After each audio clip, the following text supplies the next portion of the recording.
Espanto, a College of Computing Studies from ISPSC Santa Maria Campus. In this video, I'm going to discuss the truth table, bitwise, and the decimal to binary. First, I'm going to discuss the truth table. Constructing a truth table. A truth table shows all possible combinations of truth values for component statements. So, the truth values of the compound propositions is completely determined by the truth values of each subproposition. It uses logical connections to form the compound proposition. So here are the logical connectives and symbols. So for the statement not P, and the connective word is not. And the symbolic form for not P is this. Then the type of statement is called negation. So for the statement P and Q, and the connective word is and. And the symbolic form for P and Q is the P and arrow up Q. And the type of statement called conjunction. For the statement P or Q, and the connective word is or. And the symbolic form for P or Q is P, then arrow down, then Q. And the type of the statement of P or Q is disjunction. For the statement if P, then Q, and the connective word is if and then. And the symbolic form for if P, then Q is P, then right arrow, Q. And the type of statement called conditional. For the statement P if and only if Q, and the connective word is if and only if, and the symbolic form of P if only if Q is P, left and right arrow Q, and the type of statement called biconditional. Let's have the negation. The negation's propositions of the statement not P is denoted by this symbol, which implies the opposite symbol of the truth value of the statement. So for example, the statement of P is true, then the opposite symbol of truth value of true is false. So if the statement of P is false, then the opposite symbol of the truth value of the false is true. So that is the negation. Next is the conjunction P and Q. So if the two statement is true, then it is true. If one of the statement is false, then it is false. So as you can see in this table, if the two statement is true and the conjunction is true, and the rest, if the one statement is false, is false. So next is disjunction P or Q. So if the two statement is false, then it is false. If one of the statement is true, then it is true. As you can see, if one of the statement is true, dito naman sa disjunction is kabaliktaran ng conjunction. Kapag sa conjunction naman is kapag may isang statement is false, false na ito. Then dito naman sa disjunction is kapag one of the statement is true, true na. So ito ang disjunction. Next is conditional. Conditional denoted by this symbol. So conditional if P, then Q or P implies Q. As you can see, in this table only F conditional statements with the combination of true false statement. If P is true statement and Q is false statement, and the conditional statement is false and the rest is. So dito sa conditional, kapag ang statement is true, false ang statement, automatic it is false. So ang the rest is true na. Next is biconditional. This represent the symbol of biconditional. So biconditional, P, if, and only if Q. So as you can see, in this table, only the biconditional statement is true if the statement has the same truth value of P and Q. So the biconditional P, the truth value of P is true, then the truth value of Q is true, then the biconditional statement is true. Parehas din kapag dalawang false, ang statement ng P and Q is true and the rest is false. So, gumawa ako ng example. So, ito yung given problem. So, ang unang sasagutan natin is the negation of R or opposite of R. So, this is the R. So, ang opposite ng true is false. Opposite ng false is true. False, true, false, true, false, true. Next is the Q, then the disjunction of negation or opposite of R. So, ito. Ang disjunction is kapag may true is true na and the rest is false. So, may true, then true, then if the statement is false, both false, the answer is false. True, true, true, false, true. Next is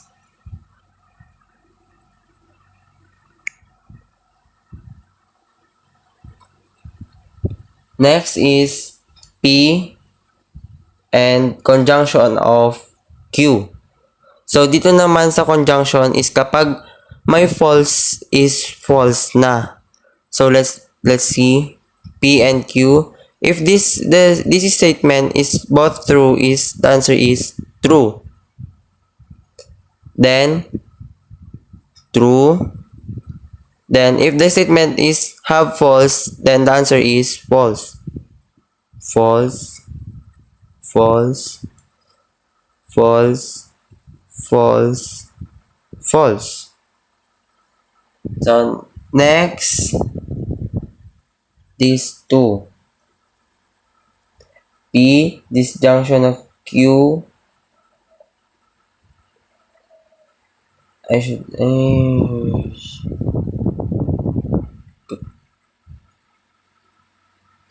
Next is this one. P, conjunction of Q, then disjunction of Q, disjunction of opposite or negation of R. So, these two. If the situation is this go first, then this is the second. So, this junction is if have true in the statement, the answer is true. Is have false,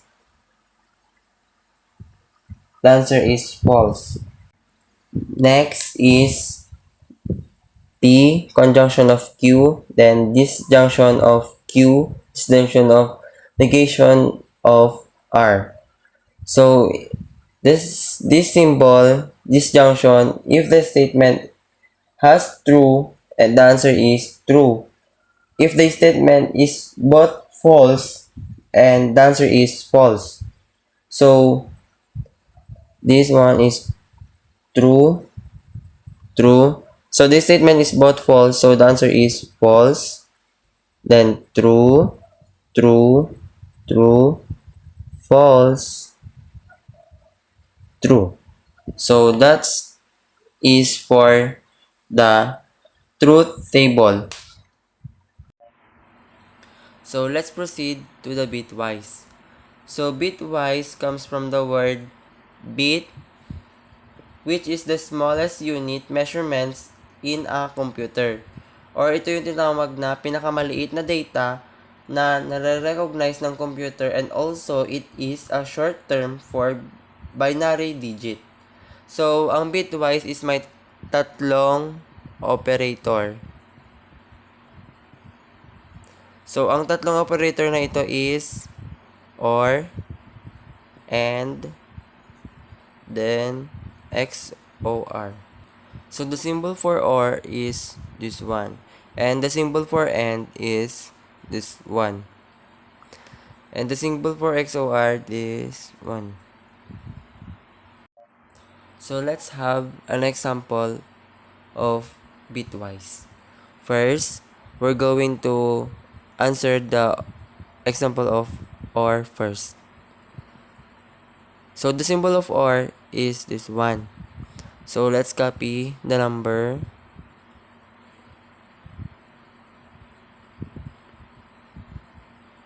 So the symbol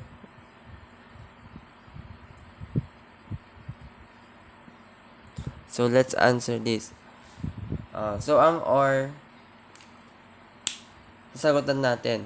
Kapag may 1 na ang OR, 1 na ang answer. Kapag dalawang 0, ang answer is 0.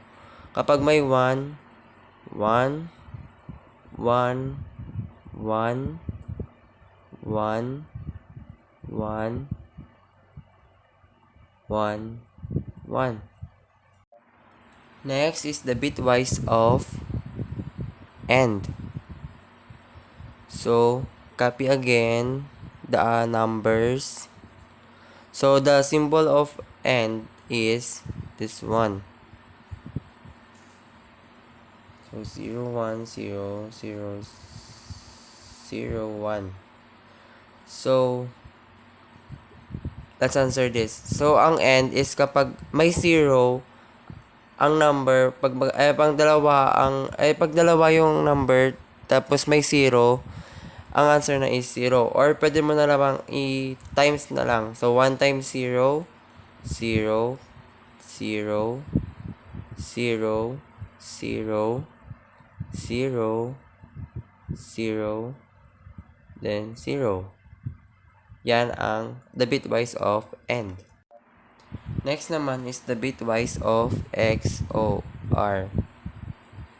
So, copy the number. No. So, the symbol of XOR is this one.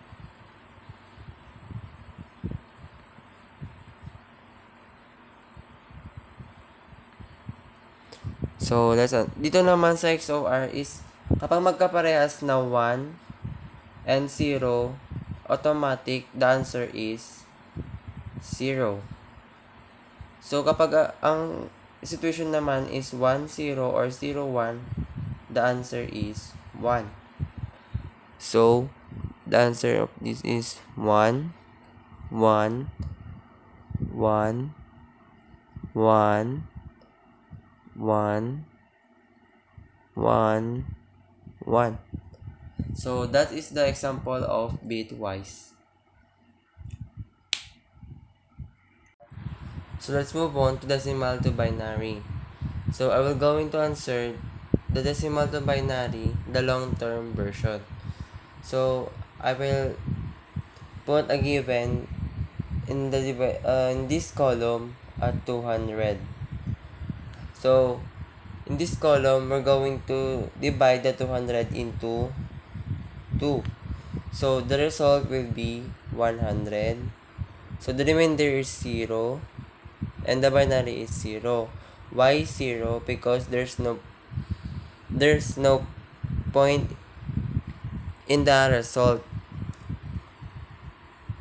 Walang point sa sagot ng 200 divided by 2. Kaya, ang remainder at binary niya is 0. So, 100. Ilalagay natin yung 100 dito sa divided by 2. 100 divided by 2 is 50. So, 0. Wala namang ulit point dyan. 0. Then, 50 divided by 2 is 25. 0. 0. Then, 25 divided by 2 is 12.5. Then, 1. Why 1? Why the answer is 1? Because meron na siyang point dito or decimal. Then, let's proceed. 12 divided by 2 is 6. Then, 0.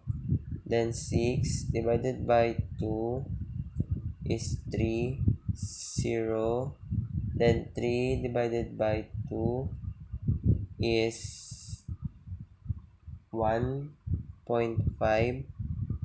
Then 1, then 1 divided by 2 is 0.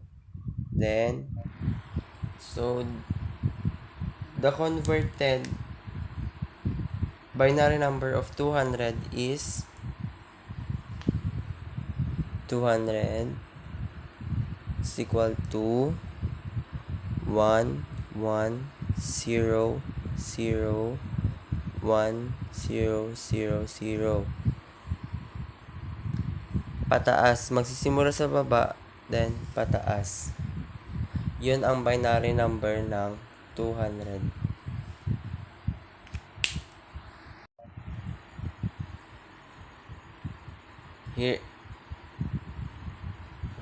Here again another example of decimal to binary short-term version.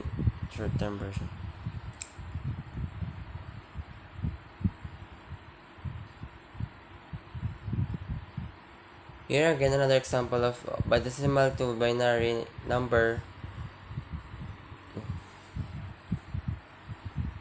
Here again another example of decimal to binary number in short term.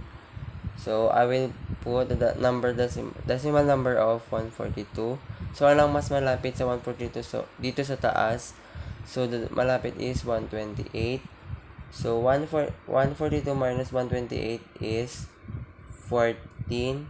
So ano ang mas malapit sa 14 dito sa taas? So is 8. So 8. 14 minus 8 is 6. So, ang mas malapit sa 6 dito is yung 4. So, 6 minus 4 is 2. So, obviously, ang malapit dito is 2. So, 2 minus 2 is 0.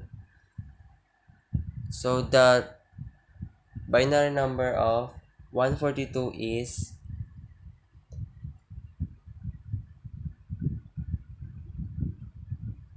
100011110. That's all for the decimal to binary. That's for all, everyone. Hope you enjoy and learn something about my discussion about truth table, bitwise, and the decimal to binary numbers.